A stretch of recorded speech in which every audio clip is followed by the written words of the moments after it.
চলো আজ তোমাদের সঙ্গে শেয়ার করব আমাদের একটি ছুটির দিনের বিশেষ ভালো কিছু মুহূর্ত। প্রথমেই যাকে তোমরা ভিডিওতে দেখলে সে আমার বোন হয়। সে এখন কর্মসূত্রে বাইরে থাকে। বোন আর বরের খুব পছন্দের জায়গা হচ্ছে চিড়িয়াখানা। তাই একদিন হঠাৎ করে প্রোগ্রাম হলো সবাই মিলে চিড়িয়াখানা ঘুরতে যাব। ঠিক তেমনি ভোরবেলা ঘুম থেকে উঠে রান্নাবান্না করে লুচি মাংস সব আরও কিছু জিনিস বানিয়ে আমরা বেরিয়ে পড়লাম চিড়িয়াখানার দিকে। ওরা চিড়িয়াখানার পশু পাখি দেখে খুব আনন্দিত হয়, আর আমি ছোট পিকনিক করে খুব আনন্দিত হই। পরিবারের সঙ্গে ছোট ছোট পিকনিক আমার সব থেকে কাছের। তবে বোনের একটাই ডিমান্ড ছিল যে সেই দিন হবে আমার হাতে লাল চিকেন। সে আমার হাতে লাল চিকেন খেতে ভীষণ পছন্দ করে। তার নাক দিয়ে মুখ দিয়ে অবশ্যই জল বেরোয়, কিন্তু তবুও সে খেতে খুব ভালোবাসে। রান্নাবান্না ও সাজুগুজু করে আমরা চারজনে মিলে বেরিয়ে পড়লাম চিড়িয়াখানার উদ্দেশ্যে। চিড়িয়াখানায় গিয়ে প্রথমেই তো ওর আর আমার খুনসুটি শুরু হয়ে গেল, যা দেখে বাকিরা বিরক্ত হলেও আমরা খুব আনন্দিত হয়েছি। তারপরে একটা বসার জায়গা দেখে আমরা সেখানে বসে পড়লাম আমাদের ছোট পিকনিকের শুভ আরম্ভ করার জন্য। পিকনিক আরম্ভ হওয়ার আগেই আমরা অনেক পশু পাখি দেখেই নিয়েছিলাম, তাতে ওরাও বেশ আনন্দিত ছিল। আর তারপরে আমার খিদেও পেয়ে গেছিল।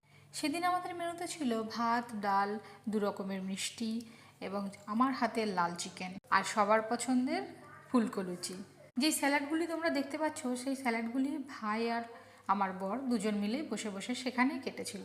খাবার খেতে খেতেই আমরা একটু নাচ গান এবং একটু লঙ্কা খাওয়ার কম্পিটিশন করে নিলাম, যেটাতে অবশ্যই আমিই জিতেছি।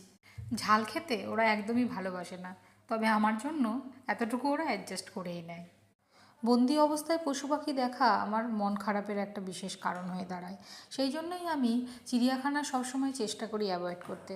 কিন্তু বাঘ দেখতে আমার ভীষণ ভাল লাগে, আর ওরা সেটা সুযোগ বুঝেই আমাকে সেখানে নিয়ে যাওয়ার চেষ্টাও করে। তবে এইবার বাঘের কিউটনেস আর সিংহের ঘুম দেখে আমি তো হেসে পাগল। পুরো চিড়িয়াখানা ঘুরে পা ব্যথা হয়ে যাওয়ার পরে আমরা ভাবলাম কিছু সুন্দর সুন্দর পোজ দিয়ে ছবি তোলা যাক। তাই জন্য বর আমি দুজন মিলেই খুব সুন্দর সুন্দর পোজে কয়েকটা ছবি তুলে নিয়েছি। হাঁটতে হাঁটতে পা ব্যথা করায় ওরা আমাকে প্রচণ্ড রাগাচ্ছিল, তাই জন্য আমি একটু দেখালাম যে আমিও কতটা শক্তিশালী।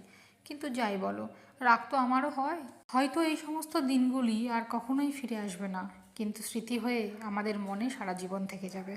এত হেঁটে পা ব্যথা হয়ে যাওয়ার জন্য বরকে আমি বললাম আমি আর হাঁটতে পারবো না, তোমরা এবার সবাই মিলে আমাকে কোলে তুলে নিয়ে চলো। তাই কিছু টাইম আমাকে কোলে বসিয়ে আমার মনের স্বাদ মিটিয়ে আমাকে বলল এইবার হাঁটি হাঁটি করে চলা যাক, কারণ সন্ধ্যা হয়ে এসছে, এরপরে যদি বেরোতে হয় আমরা আর কিন্তু বাস পাবো না, আর এখান থেকে বাস না পেলে পুরো রাস্তাটাই নাকি আমাকে হাঁটিয়ে নিয়ে যাবে। তাই মনকে সান্ত্বনা দিয়ে বিষাদের সুরে আমরা চারজন মিলে বাড়ির উদ্দেশ্যে রওনা হয়ে গেলাম। টাটা।